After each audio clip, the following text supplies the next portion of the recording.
જય રામ.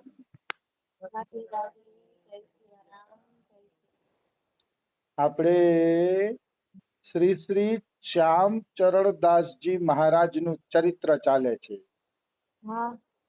શ્યામચરણદાસજી મહારાજના ચરિત્રમાં આગળ વધીએ તો એક વખત શ્યામચરણદાસજી પાસે એક ગરીબ વ્યક્તિ આવ્યો. પોતે ગરીબ હતો, પૈસે ટકે સુખી નહોતો, અને એમની છોકરીના લગ્ન માટે એમની પાસે પૈસા નહોતા. એટલે એને શ્યામચરણદાસજી મહારાજને કીધું કે મારી દીકરી પરણી જાય ને એટલા રૂપિયાની તમે ગમે એમ કરીને વ્યવસ્થા કરી. એટલે શ્યામચરણદાસજી મહારાજને દયા આવી ગઈ, કારણ કે સંત હૃદય નવનીત સમાના, સંતોનું હૃદય માખણ જેવું કોમળ હોય છે. એટલે એને દયા આવી ગઈ. દયા આવી ગઈ ને એટલે એને તત્કાલ 40 સોના મોહર આપે છે. તત્કાલ 40 સોના મોહર આપે છે કે આ સોના મોહર લ્યો અને તમારી દીકરીના લગ્ન કરાવો. તો હવે ઓલા ચોર લોકોને એમ થયું કે શ્યામચરણદાસજીના આશ્રમમાં પૈસા ઘણા બધા છે, એટલે એને બ્રાહ્મણને 40 સોના મોહર આપી. હવે વાસ્તવમાં શ્યામચરણદાસજી મહારાજે તો પોતાના યોગ બળથી સોના મોહર પ્રગટ કરીને આપી હતી. આશ્રમમાં ખરેખર રૂપિયો હતો જ નહીં, પણ એ ચોર લોકોને ખબર નહોતી. એટલે ઓલો બ્રાહ્મણ વયો ગયો. એટલે રાતના 1 વાગ્યે ચોર લોકોએ શ્યામચરણદાસજીના આશ્રમમાં ધામા નાખ્યા. ધામા નાખી અને પૈસા ગોતવા માંડ્યા, ક્યાંય પૈસા મળે છે કે નહીં. તો થોડો ઘણો સામાન હતો એ ચોર લોકોએ ભેગો કર્યો. અને શ્યામચરણદાસજી તો છે ને નિંદરમાં હોય ને એ રીતે જ સૂતા હતા, કારણ કે એની તો ઈચ્છા હતી જ કે આ લોકો પૈસા લઈ જાય. એને કાંઈ થોડી ઘણી વસ્તુ પૈસા જે મળે એ લઈ જાય. કારણ કે એનું કારણ હતું, એને ખબર હતી કે મારે તો સવારે કેટલું આવી જશે, પણ આ ચોર લોકો પાસે કાંઈ નથી. પણ ભગવાનની લીલા જુઓ, ચોર લોકો સામાન બાંધીને જાતા હતા ને તો ઘરની બહાર નીકળે એ પેલા જ આંગળા થઈ ગયા. ઘરની બહાર નીકળે એ પેલા જ આંગળા થઈ ગયા. તો શ્યામચરણદાસજી મહારાજ ગયા અને એના માથા ઉપર હાથ મૂકીને કીધું કે હમણાં તમારી દ્રષ્ટિ શક્તિ આપી દઉં છું, કે સવાર પડવાની છે, જલ્દી ભાગી જાજો, કે અહીંયા ઊભા ન રહેતા. કેટલી દયા! દયા બીનું સંત કસાય. જેનામાં દયા નથી, સંત નથી, હું તો એને કસાય જ ગણી છે. દયા કરીને છેતરાઈ જવું સારું, પણ કૂડ કપટ કરીને ભેગું કરી લેવું ખરાબ. ભલે દયાના કારણે ક્યારેક છેતરાઈ જાય આપણે, માની લ્યો, વાંધો નહીં, પણ ઈશ્વરના દરબારમાં તમારી ઇજ્જત ઊંચી થઈ જશે, એમાં બે મત નથી, એમાં કોઈ શંકા નથી. આ સંતો મૂર્ખા હતા, પોતાના ઘરની વસ્તુ લૂંટાવી દેતા કે લઈ જાવ કાંઈ વાંધો નહીં. મૂર્ખ નહોતા, એને ખબર હતી કે આને બિચારાઓને જરૂરત છે, આશ્રમમાંથી લઈ જાય તો આપણે સાદગીથી હલવી લેશી, વસ્તુ વગર હલવી લેશી, પણ આને તો એ વસ્તુ ઉપયોગમાં આવી જશે ને, એટલે એને લઈ જવા દીધા. આનું નામ દયા કહેવાય. ભલે સંસાર એને મૂર્ખ ગણે, પણ ભગવાનની દ્રષ્ટિમાં આવા સંતોની ઇજ્જત વધી જાય છે. તો એને લઈ જવા દીધું. અને પછી ઓલા ચોર લોકો ભગત બની ગયા. એને એમ થયું કે આનામાં આટલી દયા છે, એટલે ચોર લોકો ભગત બની ગયા. આવી વસ્તુ છે. આજ મારે એક ભક્તારે એક મસ્ત વિષય ઉપર ચર્ચા હાલતી હતી, ચાલો એ પણ રેકોર્ડ કરાવી દઉં. ચર્ચા એ હાલતી હતી કે રામસુખદાસજીનું એક સૂત્ર છે. સૂત્ર એવું છે કે તમે હાચા હૃદયથી ભક્તિમાં લાગી જાઓ તો ભૂતકાળના સંત, વર્તમાન કાળના સંત અને ભવિષ્ય કાળના સંત, ત્રણેય સંત તમારી ઉપર કૃપા કરી દેશે. ત્રણેય સંત, તમે ખાલી સાચી રીતે ભક્તિમાં લાગી જાઓ. માણસો સંતની કૃપા માટે દોડાદોડી કરે છે. અરે ભાઈ, તમે ભજનમાં લાગી જાઓ, સંતો अपने आप કૃપા કરવા તમારા ઘરે આવી જશે. સંત માટે ન દોડો, કારણ કે સંત માટે દોડશો તો તમે કોને ઓળખી શકશો સાચો કોણ ને ખોટો કોણ? અત્યારે સંતોના રાફડા ફાયતા છે, એમાં સાચા ખોટાને ક્યાં ઓળખશો? એના કરતા ભગવાનનો પગ પકડી લ્યો. રાધે કૃષ્ણ, સીતારામ, જે નામ ગમે એ નામ જપવા માંડો ને ભજન પકડી લ્યો, સંત તમારા ઘરે આવી જશે.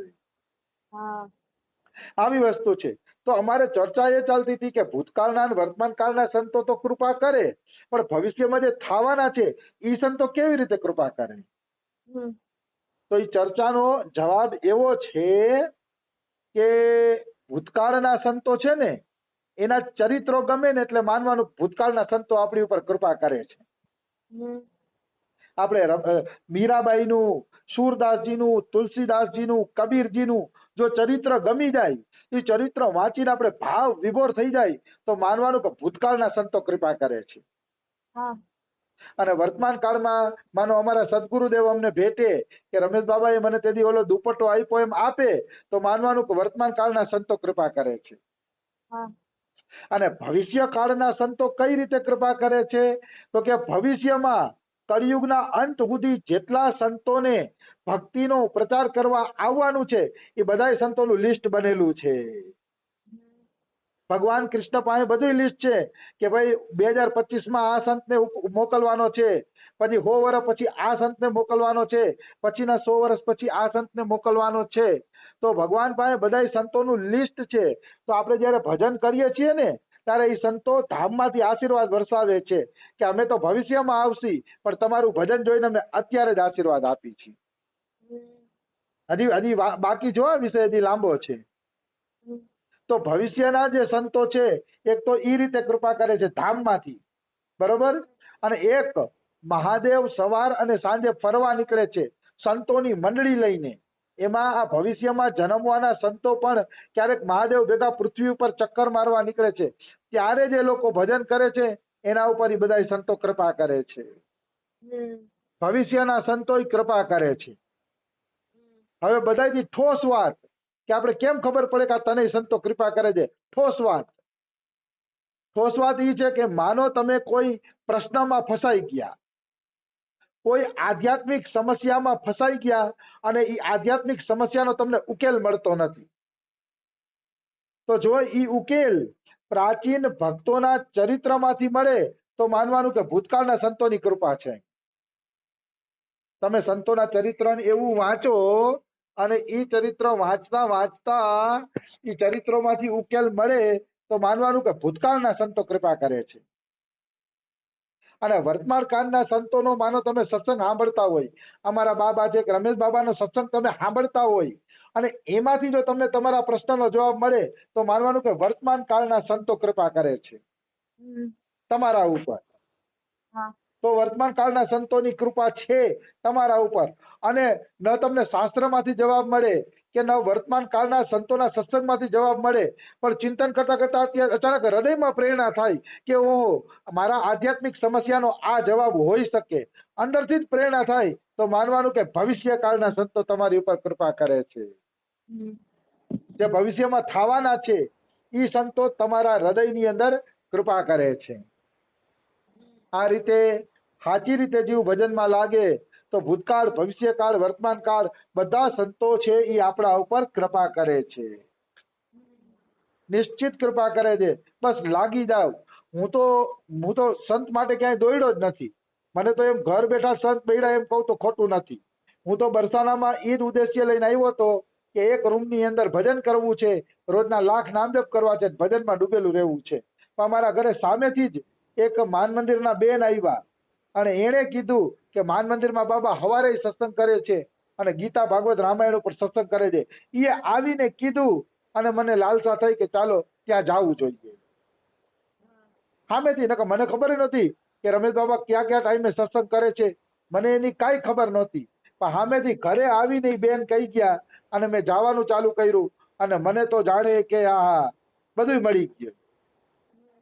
જોતું તું એના કરતા સવાયું મને મળી ગયું. તો મેં તો કાંઈ પ્રયત્ન નહોતો કર્યો, મેં ગુરુ માટે પ્રયત્ન નથી કર્યો. 12 વર્ષથી આ બે મહાપુરુષનો સંગ કરું છું, કાંઈ ગુરુ બનાવવા માટે પ્રયત્ન નહોતો કર્યો. અચાનક ભાવના થઈને અચાનક ગુરુ બનાવી લીધા. બધું અચાનક જ થાય તમે સાચી રીતે ભજનમાં લાગો. ખરેખર જીવ ભજનમાં નથી લાગતો, ભજનમાં લાગે ને તો બધા રસ્તા ક્લિયર થઈ જાય. ભજન કરવું નથી અને વાતું કરવી છે ખાલી, ને મોટી મોટી બડાઈઓની વાતું કરવી છે, અમે આમ કરીને એ બડાઈઓની વાતું કરી રે ભગવાન પ્રસન્ન નથી થતો. એના કરતા સાચી રીતે લાગી જાવ. બીજા કોઈને ખબર પડે કે ન પડે તમે સાધના કરો છો કે નહીં, પણ તમે તમારી રીતે સાધનામાં લાગી જાવ. હા કોઈને દેખાડવાની જરૂર નથી. ઉપરવાળો ઈશ્વર જોવે ને બહુ થઈ ગયું. આપણી સાધનાને ભગવાન જોઈ લે ને તો બહુ થઈ ગયું. બીજાને દેખાડવાની જરૂર નથી. એટલે આજી રીતે લાગી પડો. મેં ગુરુ બનાવ્યા એને 3.5 વર્ષ થયા, પણ મારા સત્સંગમાં કોઈને એમ નથી કહેતો તમે ગુરુ બનાવો અમારા બાબાને. મારે ગુરુ બનાવો કે ન બનાવો એનાથી મતલબ નથી. મારે મતલબ છે કે તમે ભગવાનનો ટાંટિયો પકડી લ્યો, ભગવાનને ન છોડો. પછી જુઓ તમારા જીવનમાં કેવા મંગલના દિવસો આવે છે. ભગવાનને પકડો. સ્વામી રામસુખદાસજીની ચોપડી હું વાંચતો તો, સ્વામી રામસુખદાસજીની, એમાં એવું આવે છે કે એક જણાએ પૂછ્યું કે રામસુખદાસજી તમે તમારા ફોટોની પૂજા કરવાની શા માટે ના પાડો છો? તમે હા પાડો તો કેટલા ભક્તોને તમારા ફોટાની પૂજા કરવા મળે. તો રામસુખદાસજી મસ્ત વાત કરે છે કે જો હું મારા ફોટાની પૂજા કરવાની હા પાડીશ નહીં કે તો એટલા રામની પૂજાના ફોટા ઘટી જશે. અને મારી ઈચ્છા છે કે રામ અને કૃષ્ણના ફોટાની પૂજા થાય, કારણ કે ભગવાન ઈ છે, હું નથી કે.